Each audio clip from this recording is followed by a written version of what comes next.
Hello, everyone, and welcome to another episode of the Broadband Universe podcast. I'm Craig Corbin, and as always, it's a pleasure to welcome Mr. Evann Freeman, the Vice President of Government and Community Relations for EPB and Fiber Broadband Association Conference Committee Chair and Board Liaison. Evann, welcome to the Broadband Universe. Craig, thank you for having me on the Broadband Universe today. Excited about it.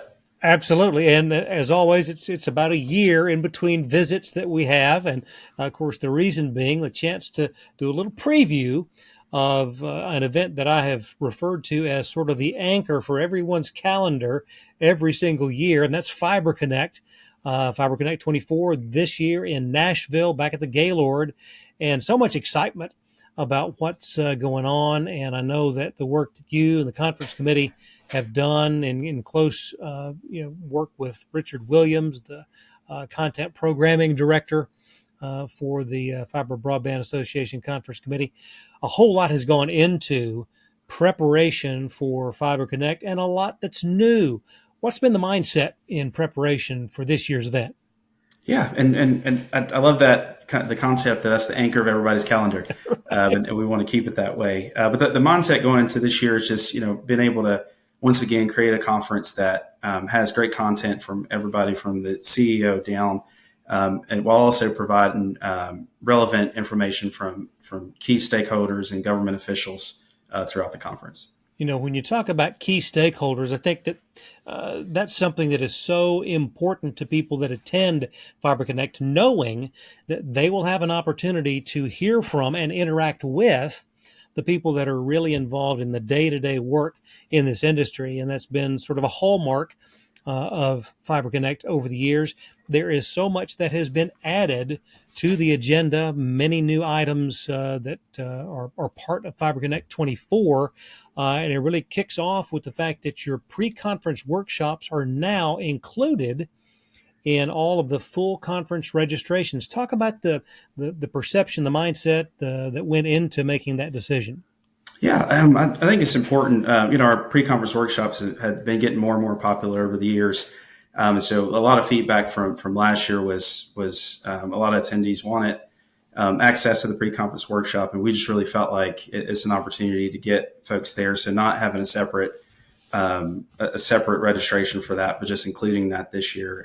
And so one thing that we've done different with the pre-conference workshop is we've allowed for a couple of sponsors to be able to come in and put content that their particular company would prefer. Most of our panels and breakouts, and one of the things I think that's unique for Fiber Connect is we don't like to do sales pitches on panels and have the content's really about what's relevant to the industry, best practices, things like that. And so this pre-conference workshop is an opportunity for the sponsors to get their plug in. But then one of the traditional things that we're continuing to do is the Fiber Toolkit pre-conference. And so that one's pretty popular, but it's an opportunity for folks that are new to the industry and just getting in, and even veterans of the industry to come in and share best practices around customer service, marketing, building, and things like that.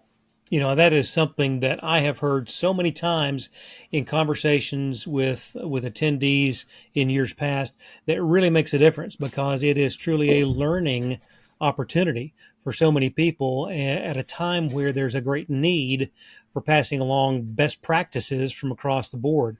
One of the other items that's on that list of new opportunities with Fiber Connect, the Broadband Policy Symposium, and that's Fiber to the Constituent. That'll happen on Tuesday of the conference, and I know that that's something that is, when we talk about being a part of one of the largest federal capital investment cycles that there's ever been, very timely symposium. Talk about that, if you would. Yeah, and like you said, the amount of funding at the federal level and interest around broadband deployment is unprecedented, and we're excited about it and want to have relevant content with that. So with the Broadband Policy Symposium, first time that we've done this, but the idea is to get public policy minds from all the various companies and memberships and attendees, an opportunity for them to come hear more in the weeds policy discussion, and then also being able to kind of network and an opportunity to share best practices. Absolutely. Another item that I think is really exciting for the first time ever, there will be a Fiber Broadband Association Awards luncheon, the inaugural version of that. And I know that that's something that many people are looking forward to. Talk about the awards luncheon, if you would. Yeah, the awards luncheon is pretty exciting. Usually if you've been a regular conference attendee, we've done a lot of awards during the first day opening ceremony, and so some of that will still be there as far as the chairman's award and things like that. But we wanted to have a separate a breakout from that, and so we created the awards luncheon this year, and really the goal is to spotlight various individuals in the fiber industry, various companies that are in the fiber industry that's really made a difference, and have an opportunity to network and then just have fun. We have local news anchor Blake Eason who's going to come and be the moderator for that, Nice. and so we're really going to have a true awards theme and an awards feel for it. I'm looking forward to it, and also the just the interest in that has been huge, and the tickets for it have been flying off the shelf. So if you've not registered for Fiber Connect, you're running out of time, but there's still tickets available for the awards show, and I encourage folks to attend. Absolutely, and that will take place on Monday. By the way, Fiber Connect will run from the 28th, Sunday the 28th, through the 31st. The awards luncheon will take place on Monday, and another agenda item that I think is extremely important that will take place on Monday deals with workforce development, retention, and diversification. And Evan, I'm not sure if there's been another time, another era in this industry where workforce development and retention is more important than right now today. Yeah, no, I agree with you. I think you're sending it across the fiber industry. You're sending it across the country, just in almost every industry, actually. So having a segment that particularly focuses on how do we fix workforce development, what are some success stories that we were seeing across the country, and then how is FBA playing that role? And FBA has been really involved in going from state to state, trying to get a certification in a lot of community colleges and partnering with workforce development organizations across the country to move that along. So this is an opportunity for those conversations to take place. And a perfect segue. I mean, what you just the effort you just referred to, the Optic Path Mm-hmm. program, and now the FBA has been successful in getting this started in community colleges and schools in 40, I believe, of the 50 states and 7 more territories across the country. But how important is that, knowing that it has been the Optic Path program has been widely adopted from coast to coast at a time where there is a tremendous need for being able to bring new blood into the workforce.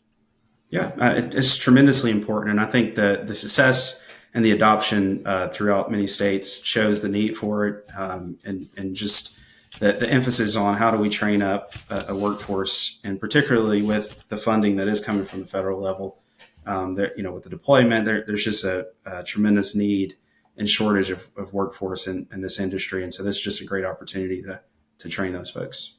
Yeah. You're watching the Broadband Universe podcast brought to you by Lit Communities. Light up your community. You deserve better internet. And by Utopia Fiber. Utopia Fiber, bringing deliciously fast fiber internet to your neighborhood. Of course, my guest today, Evann Freeman, the Vice President of Government and Community Relations for EPB and the Fiber Broadband Association Conference Committee Chair and Board Liaison. And Evan, we will look at the time that you've spent in working with the Fiber Broadband Association. I know it's been rewarding both personally and professionally. Talk about the time that you've spent with the FBA.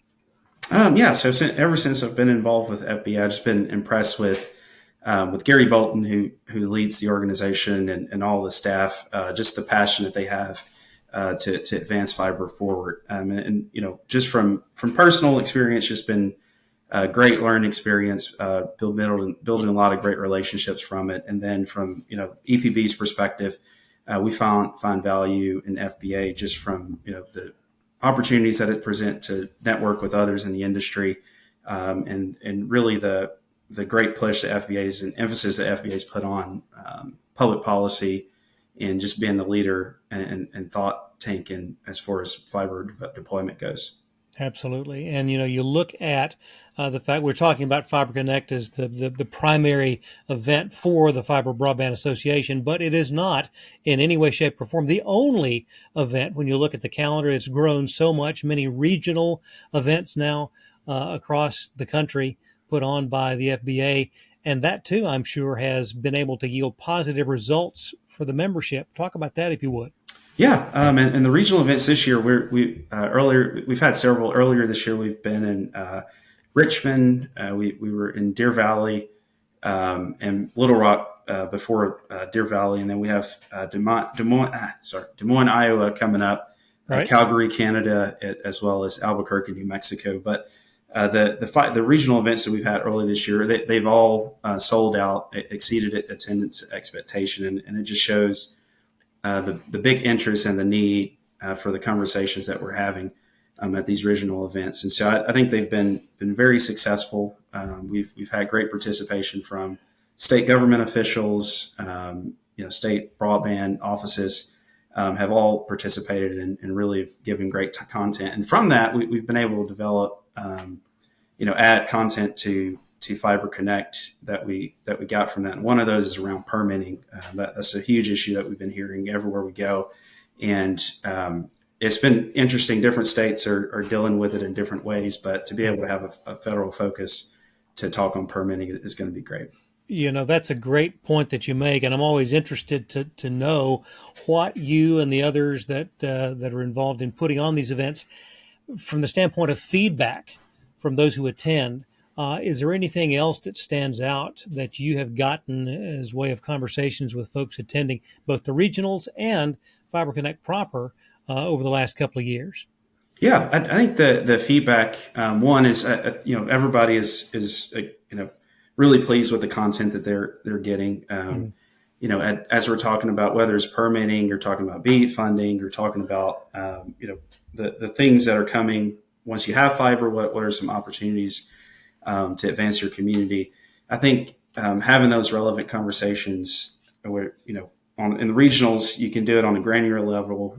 It's sort of an intimate crowd where there's questions and answering and a lot of feedback going back and forth. But the interest just keeps building up, and I think the importance is there's a tremendous amount of funding available. State policy and local policy is more important than ever in developing that. And so being able to come and talk about the issues and then us having content that has solutions has been really great. One of the other things that is always of interest, and very excited this year, the proof of concept presenters. And I think 17, if memory serves, different groups will be making those POC presentations. From your perspective, what do you expect to find in the POC presentations? Those have been pretty popular. It's an opportunity for companies to showcase their innovation, and just kind of see how that, products that are going to be disruptive, are going to change the market dynamics and just push those boundaries. And so those have been popular. The 17 companies that we have in there now, they're excited. It's a pretty competitive process to get in there. So looking forward to that and encourage folks to attend. No doubt.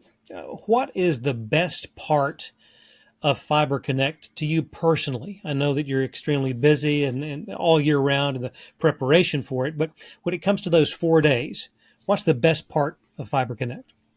I think the best part would have to be the relationship building and the exposure and opportunity. And again, from having the content from the CEO level and having the C-suite forum all the way down to things like the Overbuilder Toolkit and the Broadband Policy Symposium. There's something for everybody. And so I really think the opportunity to network, meet folks that you normally wouldn't be able to meet, and build the relationships that go on, lead to business deals in the future and partnerships. Absolutely. As we mentioned, we are days away from the event, but to your point earlier, still time to get in if you want to do so. And if that's the case, what's the best way, Evan, for folks to learn more about Fiber Connect? Yeah, if you can just go to the Fiber Connect website, if you just go to fiberbroadband.org, you can sign up for Fiber Connect there, and I encourage you to do it early and often before it gets too late. But if you do make it too late, you can always come and register just before you get there. So we encourage folks to go ahead and get that, and you definitely want to attend the awards luncheon. The Women in Fiber event that we have Yep. every year is coming back, and really great lineup of speakers there. And one other thing I'll mention, just overarching at the conference is, since we're in Music City, we really have a great music theme that's sort of weaved in and out of the conference. And the opening night reception, which is on Sunday night, features Ryan Larkin, who's a up and coming country artist, and we're excited to have him come. And just throughout the conference, there'll be lots of live music in the breaks and things like that, just to build the energy and excitement of Music City. Cannot wait. As we begin to wrap up our visit, Evan, I'll ask you to look into the future down the road with respect to Fiber Connect. What do you see 5, 10 years down the road? Yeah, I think you see a bigger conference and a thriving industry.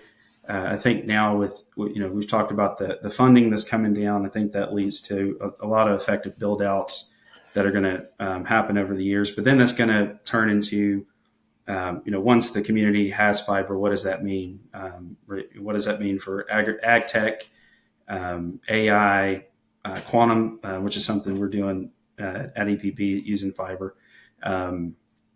In-home devices. If you think about vehicles and autonomous vehicles and the bandwidth that it's going to take there, I think the technology is just moving so fast right now, and I think fiber is going to be the backbone of all that. So 5, 10 years from now, I just think that the conferences continue to thrive, and there's a lot of new content that's going to be available.